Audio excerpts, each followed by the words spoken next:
Allez, bonjour à toutes et à tous, ravi de vous retrouver. On est mardi, donc les émissions pour les débutants. Donc cette semaine, et pour les autres vidéos, je fais cette petite expérience. Comme je l'avais dit hier, je vais enregistrer, enfin j'ai déjà fait, donc j'enregistre la version anglaise avant la version française. Donc je serai attentif à vos commentaires, en tout cas à vos retours. Ne me les faites pas ici sur la vidéo YouTube, je ne regarde pas les commentaires ici.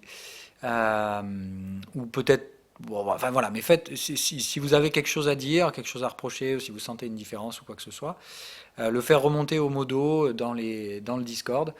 Euh, on fera un petit point, mais bon voilà, à mon avis, je pense qu'on pourra rester là-dessus. J'ai pas l'impression que ça change grand-chose. Mais donc je fais l'émission en anglais d'abord pour voir si ça me permet de structurer un petit peu mieux l'émission en français.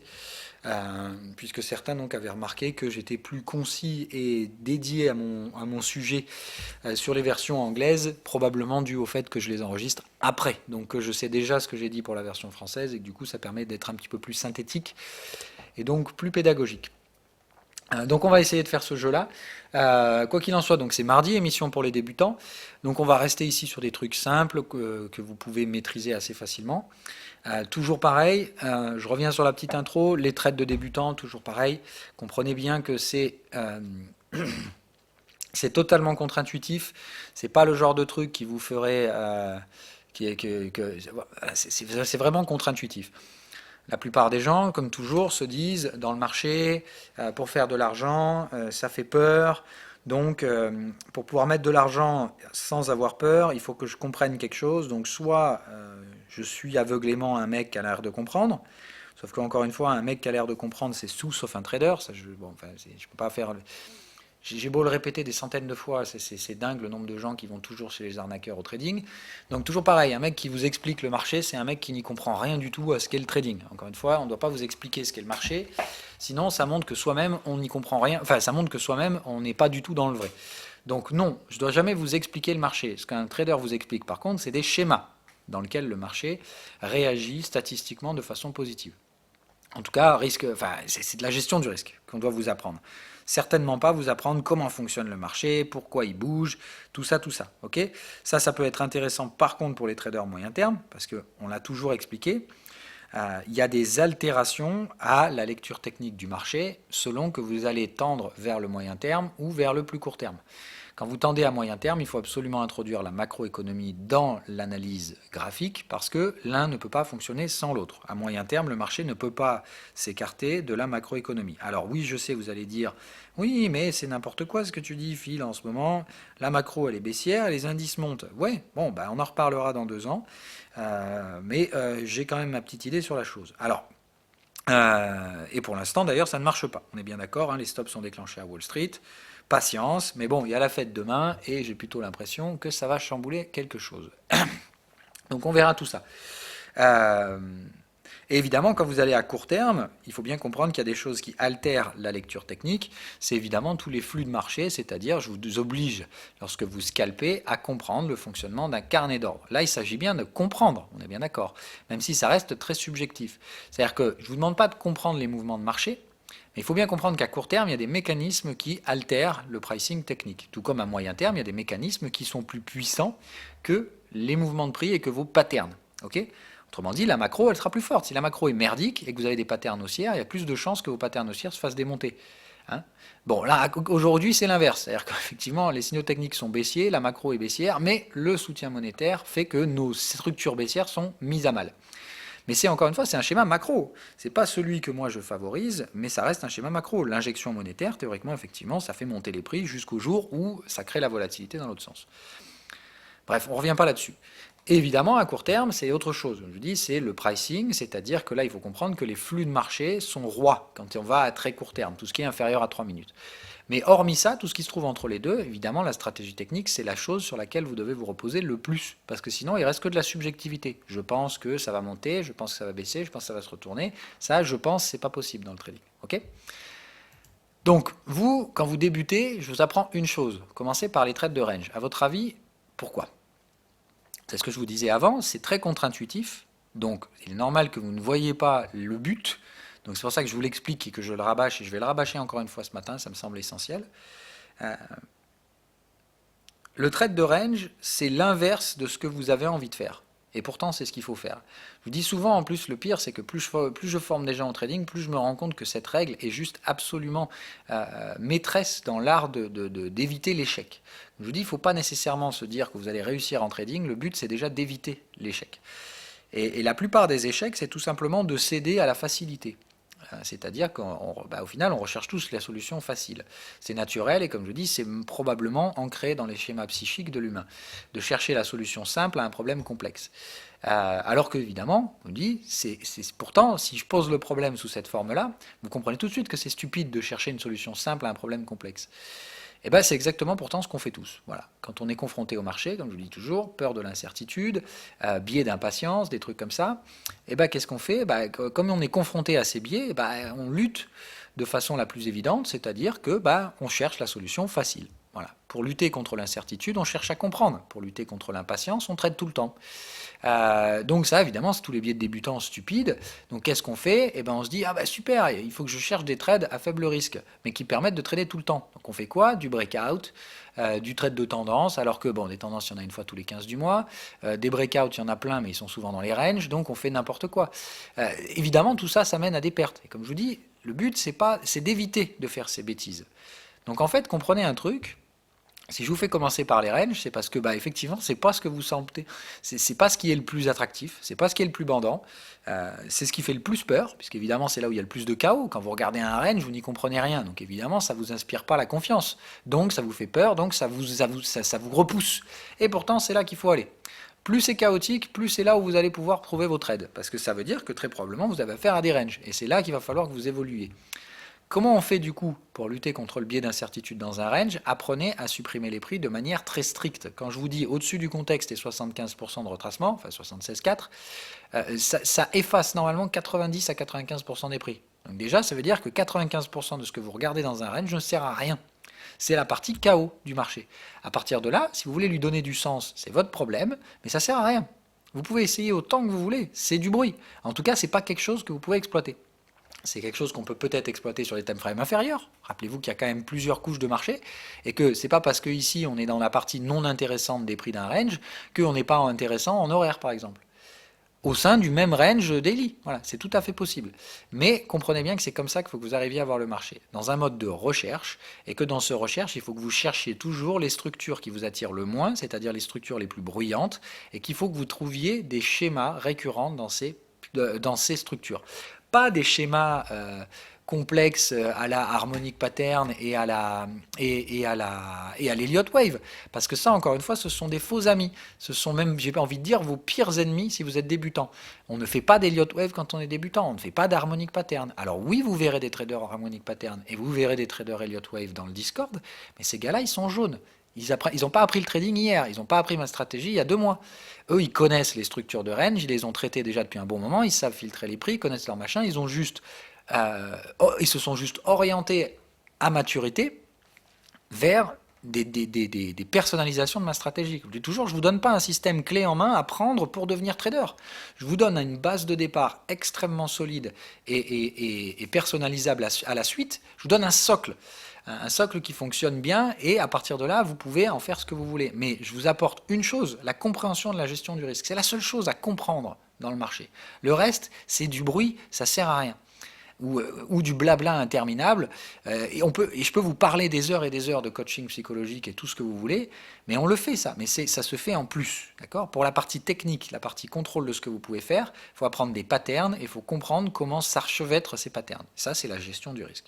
Quand vous comprenez ça, vous avez déjà compris beaucoup de choses, et il y a beaucoup de gens qui s'arrêtent largement avant cette étape-là. Ou qui ne s'arrêtent pas, mais qui n'atteignent pas ce niveau de maturité, alors que ce niveau de maturité, il est absolument essentiel. Bref, donc on y revient, toujours pareil, vos ranges, et les ranges en réalité c'est la meilleure structure pour vous faire progresser. Pourquoi je vous fais commencer par ça? Déjà d'une, parce que c'est la première, c'est là où les règles sont les plus simples, c'est-à-dire que les règles de pattern dans un range c'est très simple. Après c'est vous qui ne les appliquez pas à cause des biais, mais du coup il faut travailler un peu sur ces biais, mais autrement dit, souvent dans un range, le pire c'est l'impatience. C'est parce que les règles sont tellement strictes que vous ne les attendez pas, du coup vous préférez trader hors règles. Bon, vous allez faire l'erreur 1 ou 2 fois, on est bien d'accord, tout le monde le fait. Il n'y a pas de secret, et je sais très bien que vous faites des conneries. Maintenant, c'est normal. L'essentiel, c'est que vous les fassiez et que vous compreniez qu'à chaque fois que vous entravez ces règles ou que vous les tordez un tout petit peu, ça ne fonctionne pas. Donc, il faut bien comprendre qu'au début, il faut apprendre ces patterns, bien les maîtriser et travailler surtout vos biais d'impatience, au lieu d'essayer de me chercher des trades de range partout. Il n'y en a pas beaucoup des trades de range, tout simplement parce qu'il y a beaucoup de range, mais il y a 95% de ces ranges qui servent à rien. Donc et forcément, ça ne laisse pas beaucoup d'opportunités. Et si vous n'êtes pas capable d'attendre, bah malheureusement, vous perdez tout l'avantage statistique du trade de range. Ok? Donc dites-vous bien une chose, le range, ça travaille surtout, la rigueur et le biais d'impatience. Et ces conditions, elles sont absolument essentielles pour le marché. Encore une fois, la peur du chaos, vous la travaillerez, la peur de l'incertitude, elle ne se travaille pas avec le range. Elle sera au contraire mise à mal. Ça va travailler très fort sur votre biais d'incertitude, parce que quand vous prenez un trade de range, ça peut très bien se passer, ou ça peut très mal se passer, à savoir ça oscille pendant 15 ans, ça peut frôler votre stop loss pour aller toucher le TP sur les 5 derniers pourcents du temps de vie du trade. Ça, du coup, pour le biais d'incertitude, il n'y a rien de pire. Le biais d'impatience, en plus, là aussi travaille. Le range, c'est fantastique parce qu'en réalité, ça fait travailler tous vos biais de débutants. Alors oui, c'est inconfortable. Oui, vous vous dites, mais pourquoi je m'inflige un truc pareil? Quand j'étais chez l'autre formateur de gland là, du web qui fait payer ses formations à 500 balles, ou plus, hein, il y en a bien pur, mais qui lui m'apprenait à comprendre le marché, c'était quand même vachement mieux, j'avais l'impression d'avancer avec lui. En fait, ouais, avec ces gars-là, vous n'avancez non seulement pas, vous stagnez, pire, bon, en plus vous les payez pour ça, donc c'est quand même une honte, mais c'est surtout de dire que vous n'avancez pas du tout, vous avez l'impression d'avancer. Mais d'un point de vue d'un trader, pour moi, vous tournez en rond et vous serez confronté toujours au même problème, le besoin de comprendre et le fait que vous ne pouvez pas gérer votre impatience. Et ça, pour moi, tant que vous ne passez pas ces deux étapes, vous ne passez même pas la première marche vers un trading. C'est-à-dire que vous resterez à vie dans des faux problèmes, à essayer de trouver les solutions stupides à des problèmes trop complexes. Tout simplement parce que mauvais diagnostic. Vous ne vous rendez pas compte que le vrai problème, c'est que vous voulez trader, le biais d'impatience, d'accord? Vous avez besoin de trader pour l'adrénaline, le plaisir, tout ce que vous voulez, on s'en fout de tout ça, ça faut le détruire. Et pire que ça, vous voulez toujours comprendre le marché, et vous allez chercher les gens qui vous l'expliquent. Mais nom de Dieu, enfin, comprenez qu'il n'y a rien à comprendre. C'est quand même pas compliqué. Maintenant, de l'accepter, je sais que c'est difficile, mais ça viendra. Le biais d'impatience, ça se travaille en travaillant des ranges. Vous verrez que naturellement parlant, après avoir été confronté suffisamment à des ranges, vous apprendrez à être patient. Par contre, vous verrez aussi que le biais d'incertitude, lui, il n'est pas trop travaillé avec les ranges. Il vient après. Quand vous aurez en fait plusieurs structures, c'est-à-dire que vous aurez fait les ranges haussiers, les ranges baissiers, et que vous allez commencer un petit peu à apprécier les tendances, comment s'enchevêtrent tendance et range, là, à ce moment-là, vous allez commencer en fait à comprendre un tout petit peu la structure de marché. Je parle de la structure, je ne parle pas de comprendre le marché. Je parle de comprendre ses patterns et de dire, ah oui, putain, c'est vrai que à la fin d'une tendance, il y a toujours des ranges, il y a des marchés excessifs. Vous commencez à avoir une lecture du marché qui est plus rationnelle. D'accord ? Encore une fois, ça ne veut pas dire que vous savez ce qui va se produire. Ça veut dire que quand vous regardez ce qui s'est passé, vous pouvez commencer à donner un peu plus de sens. Ça ressemble moins à du bruit. Vous allez pouvoir dire, ah, ça c'est vrai que c'était une portion où le marché était excessif, parce que ceci, cela, cela. Vous voyez ? Mais c'est pas, je pense que c'était ça, je pense que c'était ça. C'est visuellement et graphiquement, vous arrivez à reconnaître des structures de marché. Et c'est ça, la seule compréhension que vous pouvez avoir. C'est ça la différence. Moi, je vous dis, je ne comprends rien au marché. Par contre, je comprends des structures de marché, et quand je les vois, je les repère. Je les repère très rapidement, très facilement, et je peux tirer une conclusion de ce que je vois. Mais encore une fois, c'est toujours très subjectif, et ça ne prédit absolument pas l'avenir. Ce ne sont que des statistiques. Statistiquement parlant, j'ai peu de chances de me tromper, parce que c'est des schémas que je connais très bien et que je pratique depuis très longtemps. Et c'est ça qu'il faut que vous appreniez à faire. Apprenez ces putains de schémas, traitez-les suffisamment longtemps pour qu'ils deviennent plus ou moins naturels. C'est pas naturel le range, ce sera pas naturel d'identifier vos pullbacks les premières fois et tout ça, mais une fois que vous l'aurez fait des dizaines et des dizaines de fois, vous verrez qu'en fait, c'est très facile à faire. C'est la répétition en trading qui fait le progrès. Et c'est la répétition qui vous apprend la gestion du risque. Donc en fait, répétez. C'est ça que je voudrais vous faire comprendre. N'essayez jamais de chercher les meilleurs trades et d'écarter les mauvais trades. Dites-vous que quand le trade est plus imparfait que le précédent, vous prenez ça en gestion du risque. Vous prenez une taille de position plus petite, un stop plus large, peu importe. C'est ça l'intérêt. C'est de comprendre que les trades parfaits que je vous décris dans le PDF et tout ça, il y en a. C'est un bon point de départ. Il faut commencer par les prendre quand vous les voyez, ces trades parfaits, et après il faut apprendre à appréciez l'imperfection et multipliez les différentes patterns que vous pouvez exploiter dans votre panel, et à partir de là, vous verrez que tout naturellement, ça s'installe la gestion du risque. Ce truc impalpable dont je vous parle, que vous ne comprenez pas trop, parce que c'est normal, vous êtes débutant, on a bien tous commencé un jour, et toutes les notions que je vous donne aujourd'hui, il m'a fallu des années à moi pour les comprendre. Mais j'espère qu'avec un peu d'expérience, vous arriverez à comprendre que ce chemin-là, quoi qu'il arrive, tout le monde le suit. Tous les traders sont passés par là. Certains ont mis quelques années pour y arriver, certains ont mis des dizaines d'années, la plupart n'y sont même jamais arrivés à franchir ces premières étapes. Donc essayez de vous mettre toujours un schéma à suivre. D'accord ? Faites-vous je sais pas, c'est comme un cursus scolaire, il y a des étapes à faire. Si vous allez direct en Master 5 sans avoir fait Bac plus 2, ça marche pas, quoi. Voilà. C'est un peu la même chose. Voilà. Si vous voulez faire du reverse, je vous le dis toujours, c'est très attractif, c'est ce que vous avez envie de faire, vous avez l'impression que c'est là qu'on fait de l'argent. Vous voulez trader des bulles, vous voulez trader des marchés en excès, ouais, super, mais encore une fois, c'est du Bac plus 7, ça, c'est doctorant. Qu'est-ce que vous foutez là, nom de Dieu? Vous n'avez même pas passé la première année de médecine, quoi. Donc, tout doux, quoi. Voilà. Et la sélection est rude, je vous dis déjà, pour passer les premières étapes. Donc, apprenez à vous cantonner, c'est vraiment important. C'est la première des erreurs de vouloir avancer trop vite.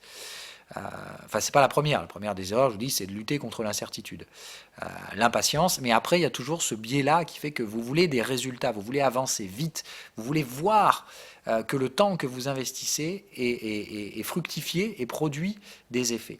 Et encore une fois, comprenez que tout travail psychologique ne peut pas se faire dans l'immédiat. Et quand je dis ça, je ne dis même pas qu'il faut attendre une semaine ou deux. Je dis qu'il faut attendre un mois ou deux à chaque fois pour qu'un processus irrationnel soit remplacé par un processus rationnel enfin, pour un processus en tout cas plus rationnel, qui du coup vous rendra meilleur en trading. Donc en fait, chaque pas en trading, ça prend des mois. Et ça, il faut que vous le compreniez. Okay, donc il faut bien commencer doucement, tranquillou, et vous focalisez bien sur vos identifications de range. Donc là, on va faire l'exercice. Alors je viens de le faire pour les US, donc on va faire un petit exercice, on cherche des ranges. Donc comme je vous dis, et je vous l'avais dit dans l'émission précédente, retenez-le bien, dans une des émissions précédentes, retenez-le bien, dans l'identification de vos trades de range, votre pire ennemi, c'est de trader les pullbacks, parce que ça va ressembler à des ranges, et pourtant vous vous ferez enfiler la gueule à chaque fois là-dedans. Donc on va prendre l'exemple ici. À votre avis, sur le DAX, qu'est-ce qui se passe là? On pourra avoir un range, hein. Effectivement, on a bien ici un signal exit et tout ce qu'il faut. Okay, donc là, c'est bien des signaux de renversement, et le marché vient chercher le contexte. Donc là, normalement, vous connaissez vos structures, vous vous dites, super, là j'ai un trade de range à faire. Alors, est-ce qu'ici, on fait ce trade de range? Oui, non. Essayez essayez de lire, d'accord? Donc là, c'est bien, vous avez vos premières étapes pour un range, vous voyez bien qu'ici, le marché s'est épuisé, il a donné des structures de fin de tendance, il se reverse et il passe d'un contexte à l'autre. Bon, c'est typiquement ce que vous recherchez pour une première borne de range, on est bien d'accord. Maintenant, posez-vous la question, pourquoi on ne va pas plus loin ici? En tout cas, en l'état, ici, vous ne pourriez pas prendre le trade de pullback, ou en tout cas, il serait très risqué. Pourquoi?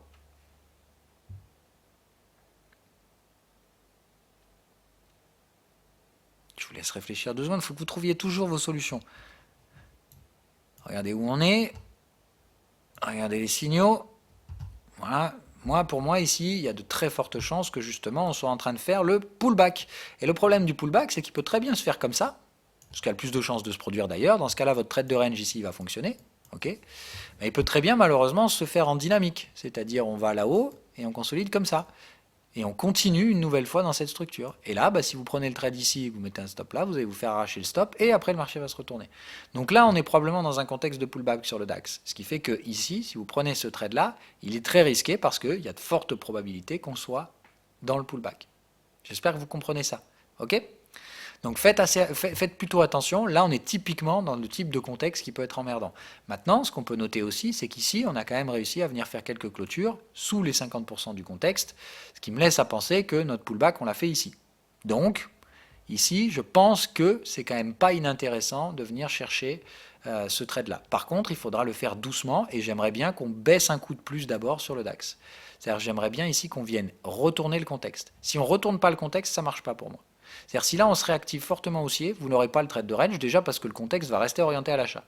Mais si ici on vient casser le contexte par une nouvelle petite aspiration baissière en fin de matinée ou début de cet après-midi, là ça m'intéresse que demain on essaye de choper le pullback avant la Fed. Ou cet après-midi, hein. Là c'est probablement dans l'après-midi qu'on aura le trade. D'accord? Moi, j'aimerais bien que ça pousse un coup, qu'on remonte ici, de préférence en 2 crans. C'est-à-dire, j'aime pas trop qu'on remonte comme ça tout de suite. D'accord? Mais je préférerais qu'on baisse un petit coup, qu'on remonte. Demain, juste avant la Fed, on remonte un coup ici et on essaie de se choper le trade de range demain, ou en fin d'après-midi, ou en fin de soirée, peut-être, sur le DAX. Ok? Ça vous donne un schéma. Toujours pareil, là, vous voyez des premières étapes qui peuvent vous donner le range, mais vous voyez tout de suite qu'il y a des choses qui collent pas avec, enfin, qui collent avec le trade de range, mais qui collent aussi avec le scénario en pullback. Donc, vous faites attention au pullback. Ok? Ici, autrement dit, c'est contrasté. C'est pas tout blanc, c'est pas tout noir. C'est pas parfait. C'est imparfait, donc il faut apprécier le niveau de risque. Vous prenez en compte ce qui joue en votre faveur, vous prenez en compte ce qui joue contre vous. Ici, qu'est-ce qui joue avec vous? Il y a bien des structures de renversement sur ce sommet de marché. Il y a bien une résistance à 980 qu'on est venu tester. Donc, est-ce qu'on peut reverse le marché ici? Oui. Est-ce que ça veut dire que c'est certain pour l'instant? Non, parce que ceci n'est peut-être que la phase de pullback avant un excès final, qui pourrait nous tirer à la prochaine résistance, 13 030, qu'on a déjà identifiée sur le DAX. J'espère que tout ça, vous commencez à le comprendre. Mais si vous commencez à comprendre ça, il faut que vous compreniez que c'est très attractif de se dire « Putain, 13 030 et tout, c'est cool, il y a un super trade en reverse à prendre ici. » Les expérimentés, ils vont forcément le faire, tout ça. Phil, il va le faire. Pourquoi moi, je ne peux pas le faire? Ben voilà, encore une fois. Posez-vous la bonne question. Est-ce que vous êtes là pour gagner de l'argent tout de suite, ou est-ce que vous êtes là pour vous former pour gagner de l'argent tout seul dans quelques mois, enfin dans quelques années? Parce qu'en général, si vous êtes complètement débutant, oui, vous soyez conscient que ça prend quand même 1 à 2 ans, mais strict minimum. Mais la différence, c'est qu'après, vous êtes indépendant. Voilà, moi, si vous voulez, je peux vous rendre dépendant. Je peux vous dire, allez, je vous apprends les structures de base, et puis je vous nourris. Je vous dis où se trouvent les ranges, je vous dis où se trouvent les ceci, et puis vous tradez, entre guillemets, sous ma coupole. Non, voilà, moi je veux que vous soyez capable de trouver vos trucs tout seul.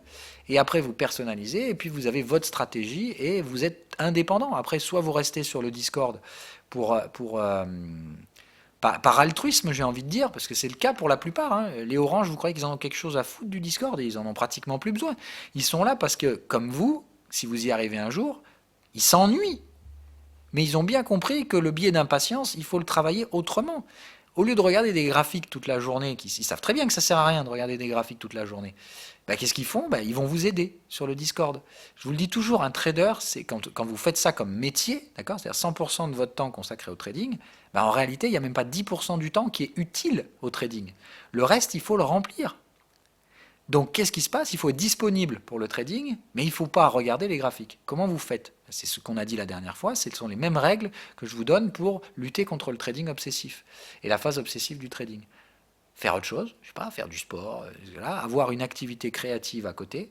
Vous faites comme moi, je sais pas, soit vous bouffez des vidéos à longueur de journée, ça vous rendra moins con, c'est toujours pas plus mal, je veux dire, autant se coucher moins bête que le jour précédent.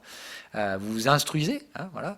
Ou le divertissement, je veux dire, encore une fois, je peux comprendre, je sais pas, faites des trucs Mais c'est ça, la meilleure façon de lutter contre le biais d'impatience. Faire autre chose, voilà, faire autre chose. Lâcher prise, c'est pas en passant plus de temps devant les graphiques que vous devenez meilleur, sauf si vous le faites sur des replays. Voilà. Ça, j'insiste, passer du temps sur les replays, c'est très bien. Par contre, ça vous apprend pas à trader, ça vous apprend à repérer les structures. Mais ça, au moins, c'est positif, c'est productif. Voilà. Bref, allez, je pense que pour aujourd'hui, on va s'arrêter là. Donc le DAX, comme on l'a dit, attendez qu'il reverse les contextes, d'accord? Là, ça va se mettre en place, puisqu'on va avoir la clôture du prochain contexte, et si on clôture par là, je pense que ça va renverser le contexte. Donc, renversement du contexte obligatoire, et si on n'a pas cassé le Fibo 23, vous faites très attention sur la zone 76. Ça ne veut pas dire qu'elle ne marchera pas, ça veut juste dire qu'elle risque de vous arracher derrière. Donc, prenez moins de risques. C'est tout. Voilà. Ça ne veut pas dire que ça ne retournera pas ici. Moi, je le prendrai probablement ce trade, ça dépendra des signaux que j'ai, et ainsi de suite. Et il faut déjà qu'on renverse le contexte, qu'on revienne le chercher, et tout ça, tout ça. Ok? Donc pour l'instant, je sais que cette zone elle est attractive pour former un range, mais pour l'instant, pas suffisamment d'informations pour digérer ou prendre une décision stratégique. Donc on attend. Est-ce que je vous parle d'autre chose aujourd'hui ou pas? Oui, allez, on peut parler du range en triangle. C'est l'exemple que j'ai pris pour les ricains. Donc là, typiquement, vous avez une structure de range que vous ne pouvez pas prendre. C'est-à-dire que là, ici, même si on a passé 15 fois sur le contexte, ça, malheureusement, je ne peux pas vraiment Merde. Je peux pas vraiment le faire comprendre à l'algo, ça. Donc là, le problème, c'est que quand vous avez affaire à ça, ici, là, le contexte ne veut pas se renverser, ce qui fait que cette borne-là, vous ne pouvez pas la trouver. Mais en attendant, est-ce que c'était vraiment intéressant de la trouver? Voilà, pas vraiment. Mais regardez, ici, on était typiquement venu chercher, je crois, 61, hein, il me semble. C'est un truc comme ça. Voilà, ici, on a fait le 61, pardon. Voilà, 61. Le principe, c'est que ça, quand vous avez ces structures-là, le range en triangle, d'accord, j'ai énormément de mal à arriver à le détecter avec Framework. Tout simplement parce que le problème dans un triangle, c'est que les timings des vagues sont très incertains. Et du coup, ça les rend quasi impossibles pour moi à détecter avec Framework. Donc les ranges en triangle, quand vous les ratez, encore une fois, ce n'est pas forcément les ranges les plus productifs. C'est-à-dire qu'en termes de gains, c'est franchement pas les plus intéressants. Et quand vous allez avoir ces triangles, vous allez très probablement ne pas réussir à choper vos trades de range là-dedans. C'est pas grave. Encore une fois, aucune stratégie n'est parfaite. Apprenez à faire avec. Hein. Le but n'est pas d'avoir la stratégie clé en main qui trouve tous les ranges, tous les reverse, tous les machins. Juste, accrochez-vous à l'important. Ce qui est important dans ma stratégie, encore une fois, c'est pas mes indicateurs, c'est pas mes outils, c'est pas mes machins. C'est que je vous construis un schéma rationnel et psychologique. Je vous dis, au final, ma stratégie, moi, elle n'a jamais changé, j'utilise toujours les mêmes trucs. Mais la façon dont je vous l'apprends, elle a radicalement changé au cours des, on va dire, 2 dernières années. Parce que je me suis vraiment, vraiment intéressé, et pas qu'un peu, hein, j'en bouffe à longueur de journée des émissions sur la psycho. Hein. Enfin, plus maintenant, parce que ça y est, maintenant, je maîtrise pas, mais je connais beaucoup plus le sujet. Mais j'ai réussi à faire beaucoup de liens entre les choses que je connaissais en technique et ce que ça pouvait traduire d'un point de vue psychologique pour vous. Tout simplement me dire, putain, mais c'est vrai qu'à l'époque, je butais là-dessus. Si j'avais compris ça à l'époque, ça m'aurait aidé à avancer plus vite. Et c'est pour ça que j'essaie de vous faire avancer aujourd'hui. Moi, à l'époque, tout ce que je vous dis là, le fait que les ranges, ça fait travailler votre biais d'impatience, tout ça, c'est des choses rationnelles que je ne pouvais pas nécessairement palper. Mais c'est des choses que j'ai faites aussi. C'est-à-dire que si j'y réfléchis maintenant, comment est-ce que j'ai combattu les biais d'impatience quand moi-même j'étais débutant à l'époque? C'est en me faisant pénitence, en tradant dans des ranges, des trucs comme ça. Tout ce que je vous dis, en fait, je l'ai vécu, mais je ne pouvais pas moi-même y donner du sens tant que je ne pouvais pas prendre du recul sur ma propre expérience. Et ça, les apprentissages de psycho, ça m'a vraiment, vraiment aidé là-dessus, à tout simplement revenir sur ce qui s'était passé, comprendre les schémas que j'avais débloqués à l'époque pour vous aider, vous, à les débloquer aujourd'hui. C'est ça mon boulot, en fait, aujourd'hui. J'essaie de vous apprendre à avancer un peu plus vite en comprenant ce que vous faites. D'accord? Pas en comprenant le marché, mais en comprenant ce qui se passe dans votre tête et comment on désamorce ces processus qui sont, on ne va pas dire qu'ils vous empêchent de gagner, mais en tout cas, ils vous freinent considérablement vers la pratique d'un trading responsable et professionnel. Donc bref, la perfection ne sert à rien, hein, ne cherchez pas la perfection, c'est surtout une belle perte de temps. Donc ma foi, il y a des structures de marché que vous ne pourrez pas prévoir. Le triangle, c'est très emmerdant, ça fait partie des structures de range que vous ne pourrez pas trouver. Il y en a évidemment une autre hein, qu'on a bien vue depuis un bon moment, que vous ne pourrez jamais trouver non plus, enfin que vous pourrez jamais, que les indicateurs n'arriveront pas à cadrer, hein, c'est bien évidemment celle-là, hein, les ranges en biseau, ça, navré, hein, mais les indicateurs ne peuvent pas trouver ça. Bon, ce sont des structures relativement rares. Donc là, malheureusement, c'est des structures qui vont générer des pertes, puisque comme je vous dis, ici, vous allez trader ici et vous allez vous faire arracher. C'est comme ça. On ne peut pas faire autrement. Il y a des structures qui vont vous baiser la gueule, sinon ce serait trop simple. Le triangle, la plupart du temps, vous allez rater ce range. Donc c'est pas grave. Là, ce que ça va faire travailler, c'est c'est le manque à gagner, hein.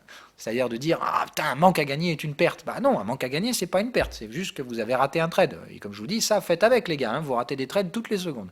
Donc apprenez à combattre ces sentiments stupides et irrationnels que vous allez ressentir quasiment naturellement.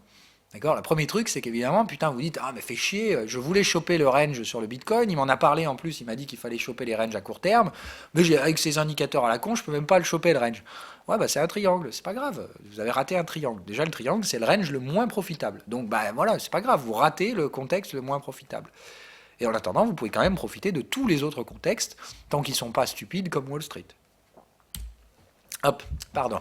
Euh, bon, du coup, c'est à peu près tout pour aujourd'hui. Alors, il y a toujours peut-être celui-là. Tiens, j'en ai pas parlé avec les ricains. Donc, la même chose. Hein, pourquoi le WTI, je me suis fait, pas arracher, mais je veux dire, j'ai raté quasiment tous mes trades dernièrement. Bon, ben voilà, encore une fois, hein, un triangle. Donc, oui, oui, les triangles, c'est des structures assez reloues et qui sont pas mises bien à profit avec la stratégie. Le problème, c'est qu'il faut que vous compreniez un truc. C'est vraiment ça. La perfection est impossible à atteindre avec une stratégie technique automatique. Voilà. Il faut bien comprendre comment fonctionne un automate derrière. L'automate, je l'oriente. C'est-à-dire que moi, je peux l'orienter vers tel ou tel contexte, mais si je l'oriente pour détecter les triangles, il sera moins efficace pour détecter d'autres structures. Moi, je fais tout pour essayer de trouver ce qui procure le plus d'intérêt statistique et en plus, donc théoriquement, ce qui vous oriente dans la bonne décision. Enfin, ce qui vous oriente dans le bon sens pour progresser dans le trading. Moi, le triangle, quoi qu'il arrive, c'est une structure qui ne vous apprend rien du tout. D'accord ? Ça ne vous apprend pas à progresser. Psychologiquement, le triangle, c'est une structure d'hésitation la plus équilibrée qui existe, alors que moi, j'essaie de vous faire profiter du déséquilibre. Il faut bien comprendre que dans le marché, l'état d'équilibre, c'est pas intéressant. Ce qui est intéressant, c'est le déséquilibre dans le marché. C'est ça qui procure des gains spéculatifs. Dans la spéculation, on cherche le déséquilibre et pas l'équilibre. Okay, donc les structures d'équilibre parfait, le triangle, typiquement même le triangle symétrique, vraiment le truc parfait, quoi. C'est de dire les forces acheteuses et vendeuses sont en tel équilibre que le triangle est vraiment parfait, quoi. Vous savez, parce que après vous allez avoir des triangles un peu comme ça. Le principe, c'est juste de dire un triangle, c'est deux lignes convergentes avec la ligne du bas et dans des sens opposés. D'accord ? Le biseau, c'est deux lignes convergentes dans le même sens. Okay, les deux lignes sont baissières. Le triangle, c'est juste de dire, voilà, il y a des supports ascendants et il y a des résistances descendantes.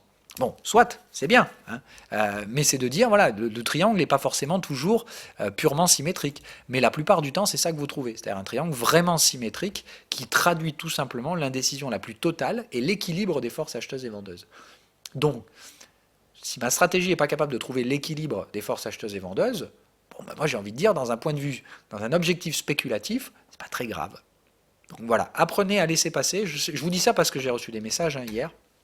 Et effectivement, oui, le range sur le Bitcoin, vous ne pouviez pas l'avoir. Même si vous aviez cherché tous les time frames, c'était impossible de le trouver, celui-là. C'est pas grave. Faites avec, tout simplement. Voilà. Il y a peut-être une autre stratégie d'un autre trader qui a trouvé la borne haute du triangle et tout ça, mais qu'est-ce que ça peut vous foutre? Réfléchissez et posez-vous la bonne question. C'est quoi le problème quand vous raisonnez comme ça? Enfin, si vous raisonnez comme ça. C'est quoi l'erreur que vous commettez ici? Je vous dis toujours que on apprend le trading pas nécessairement en avançant et en comprenant tout un tas de choses, mais on avance surtout quand on a fait des bêtises et qu'on comprend comment ne pas les reproduire. C'est ça qui vous fait réellement avancer. La bêtise ici que vous commettez dans ce truc-là, c'est l'erreur que font la plupart des débutants. Il y en a certains qui tournent en rond autour de cette erreur pendant des années. C'est tout simplement de comparer les traders. Et ça, je vous l'ai déjà dit, on ne compare pas les traders, on ne compare pas les stratégies. Ce qu'il faut, c'est en choisir un, deux grand maximum, et soit vous combinez les informations, d'accord, mais pas comparer. Ça, il faut surtout jamais faire. Parce que si vous comparez deux traders, oui, il y a des structures dans lesquelles celui-là, il va arriver à trouver la borne, et dans l'autre contexte, c'est moi qui vais trouver et pas l'autre. Et quand vous faites ça, ça ne peut apporter que des mauvaises choses. Parce que vous allez faire quoi? Vous allez dire, ah bon, bah du coup, c'est lui qui est meilleur, donc je vais apprendre sa stratégie, je vais orienter plus vers sa stratégie. Et puis le lendemain, ah non, bah, c'est lui qui est meilleur, donc je vais apprendre plus sa stratégie. Et puis un jour, ils se bottent tous les deux, puis il y a un autre trader qui a réussi à trouver le reverse. Ah bah du coup, je vais apprendre la stratégie de l'autre trader. Je vous jure, il y a des gens qui passent des dizaines d'années à apprendre les stratégies de tous les vendeurs de stratégies du web. Alors eux, bah, les pauvres, je ne sais pas comment ils font parce qu'ils perdent un temps fou. Si en plus de ça, ils vont payer les stratégies de certains qui les font payer, hein, alors que je l'ai toujours dit, une stratégie, c'est une stratégie, hein, ça ne vaut rien en fait. Ce qui a de la valeur, c'est ce qu'on vous apprend autour et la façon dont on vous l'apprend.